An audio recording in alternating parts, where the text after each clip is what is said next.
And this wasn't just some scrub that like made it for 1 year. He had 13 years of being in the NBA. And this movie is geared towards showing you about his upbringing. He grew up in Cleveland and, you know, poverty-stricken like way of life. And just the fact that he was able to get through it, to shed all of that, you know, it's an inspiring story. So make sure to go to Kickstarter.com, search for A Big Man's Game, the Earl Boykins story, and I promise you won't regret it. We got another Kickstarter for you. We want you to go to Kickstarter.com and search for Pill Coder. Now, here's the concept, and it's pretty genius if you ask me, especially, like, I've got kids, and actually I have a kid right now that's going through strep throat and a fever, but basically what it is it's going to coat your medicine in chocolate. What a great idea, right? Go to Kickstarter.com, search for Pill Coder. This was it's made by a Montreal-based mother, Duli Kazev, and I hope I'm pronouncing that correctly, but it's basically like, I mean, like, I know that I don't like taking pills. I have a hard enough time, you know, taking my daily vitamins. I know that my grandparents don't like taking pills. I know that my kids don't. I mean, it's a great idea.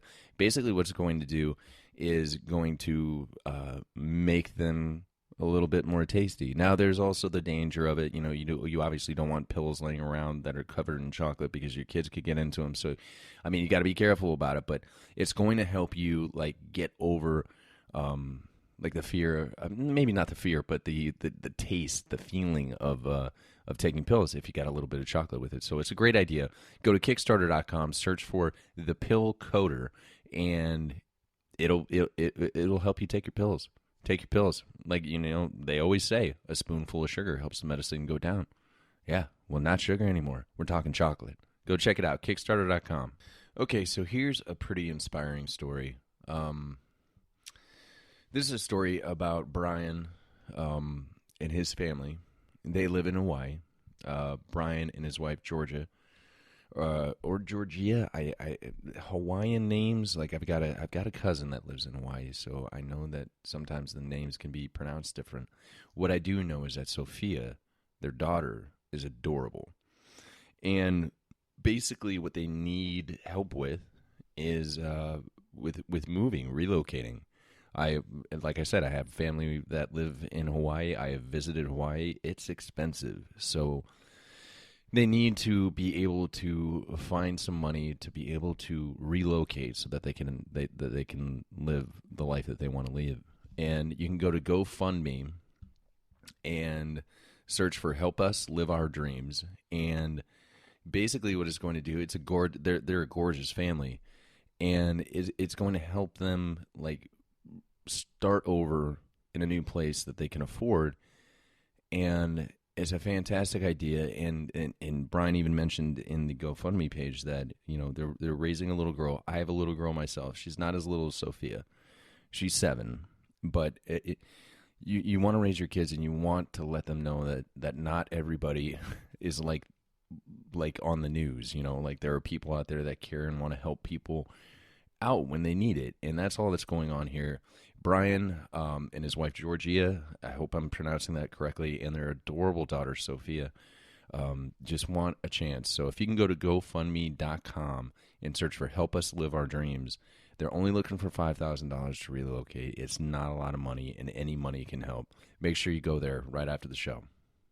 How do you stop a killer who won't stay dead? When you mix high-tech medical science with a psychotic killer, you get Immortal Fear, a medical thriller by H.S. Clarke. This book has been described as heart-pounding, captivating, provocative, a modern high-tech version of Frankenstein that explores the line between life and death. Full over-the-top action and adventure with vivid storytelling. Immortal Fear is a fast-paced page-turner. I love thrillers, and this book was a amazing. I could not put it down, and neither will you. It is riveting, completely engaging, and will have you on the edge of your seat. This is from the best-selling Dr. Paul Power series, which is top-rated on Amazon and is highly recommended for anyone who likes mysteries and thrillers. This is a clever whodunit that is brilliantly written. The ebook is available at Amazon. Immortal Fear, Immortal, a medical thriller by H.S. Clarke. Bookworms, what's up? Check this out. You can go to Amazon right now and look for Gridiron Glory. It's by Kevon Brown, and he has been kind enough to send me a copy of the book. And I haven't gotten through all of it, but it's a fantastic fictional story about the NFL, about football. And basically, like the whole idea of sporting events or really anything that gets a bunch of people together for one common goal. I mean, first of all, we're talking teamwork. Second of all, we're talking about cultures, like different cultures, different people, different walks of life coming together for one common goal. And it's a fantastic idea. You can go to Amazon, search for Gridiron Glory, and it's by Kevon Brown. Now, I think that's cool. It might be Kevin, but it's Kevon. So Kevon, like that's a cool name. But Gridiron Glory, book one, Scrambling, Looking Deep for Purpose. Make sure you go to Amazon and check it out today. Movie lovers, check it out. Go to Kickstarter.com, search for Cotton, Burgers, and Water. I'm not going to give too much away because I don't want to, but it's about two people on opposite sides of the earth who have a common interest, and they somehow find each other. Professor Hussein is no stranger to filmmaking. He's the guy that's making the film. In 2013, he created the popular documentary Rising Tide. You may have heard of it. He also followed that with Bay of Hope, which was shortlisted for screening at the 8th Eco Film Festival. So these guys know what they're doing. They need some funding. Go to Kickstarter.com and search for Cotton, Burgers, and Water. Ladies, gentlemen, we all have been like, if a girl is getting dressed and she comes, can you zip me up? And you got to do the whole zip thing, and you got to make sure that their hair is out of the way, and you don't want to pinch their back or anything like that. There's this really cool thing called Zipper Pull. It's by Miss Dress Up. It's on Kickstarter. Go to Kickstarter.com and search for Zipper Pull. The necklace that zips you up. It's a really cool idea because once you zip up the back of the dress, then you wear it on your neck like it's a necklace. So it's a really cool concept. They're looking for $11,000 bucks, and they're almost there. So all they need is your help. Go to Kickstarter.com and look for Zipper Pull. Zipper Pull.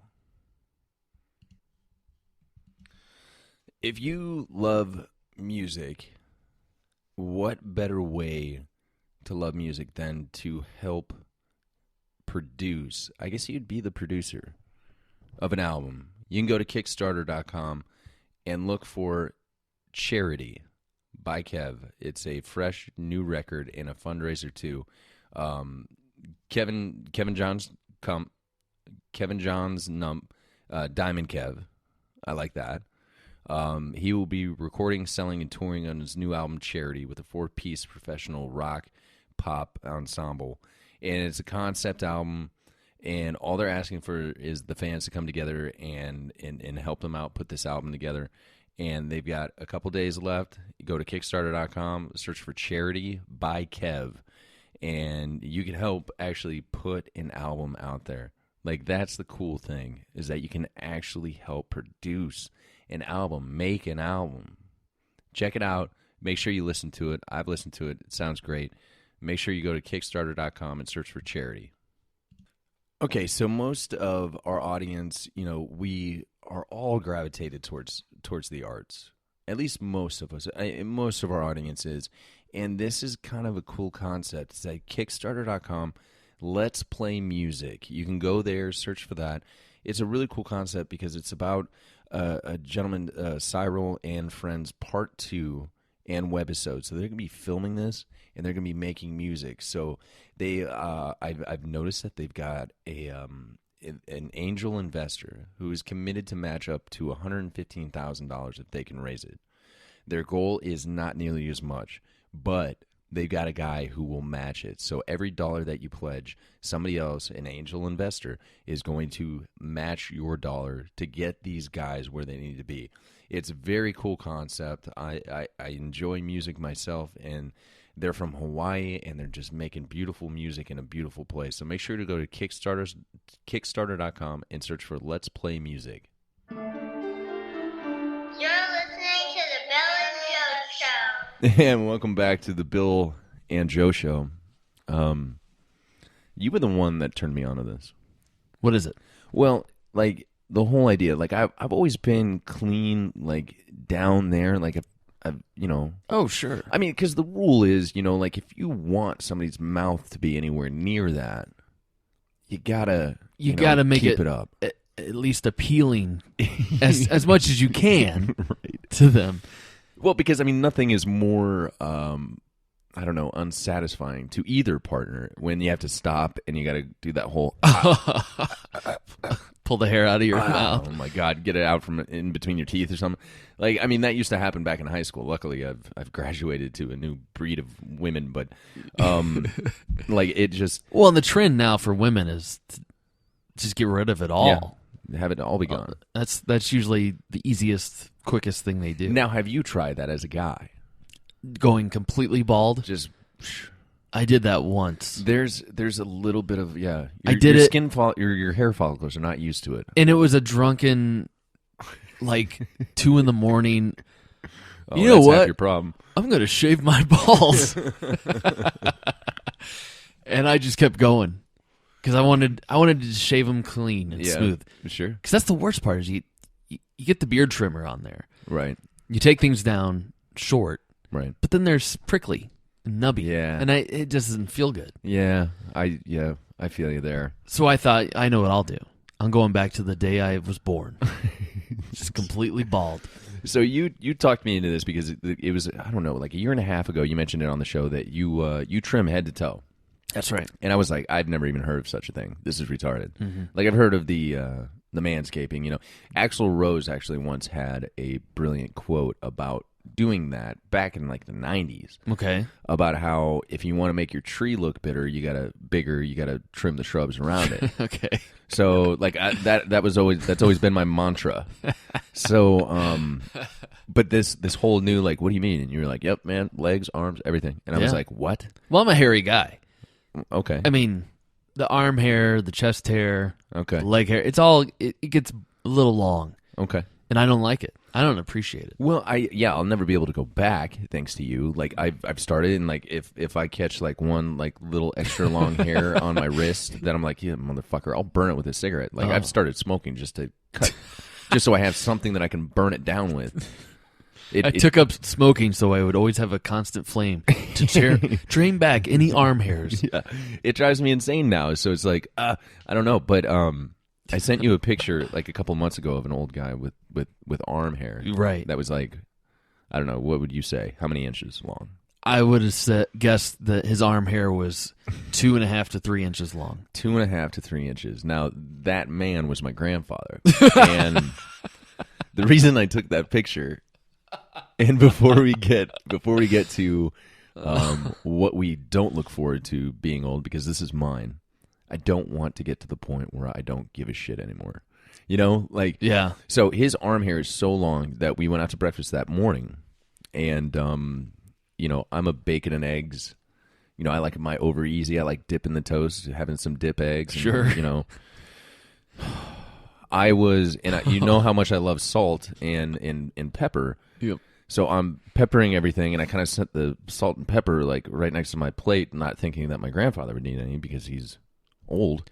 Yeah, he's probably not doing the sodium intake. Yeah, I would think. He's going to watch it. So I just kind of set it aside, not thinking about it. And I broke open my first egg, and I took a bite, and then he saw that the salt was there, and he reached over my plate, dude, and his hair dragged into the yolk, and then he pulled his arm back, and it stayed there for the rest of the meal. Like he didn't even like notice it, and then like wipe it off. It like his arm hair, because the hair's so long that it basically just gelled it. Yeah. So, like, imagine me. Like, I'm starving. Like, I just took the first bite, and then I had to come up with some bullshit reason why I couldn't finish eating. Like, I was like, "Gramps, I'm sorry. My stomach's upset. I'm sorry." He was like, For some reason, I just lost my appetite. it was so disgusting. And my grandma, You were chowing down. You just dumped some salt and pepper. You're like, here we go. This is really okay. I'm done. yeah. At least, no, that was far grosser. But my grandma always loves telling me about her bathroom issues right when the food comes. Like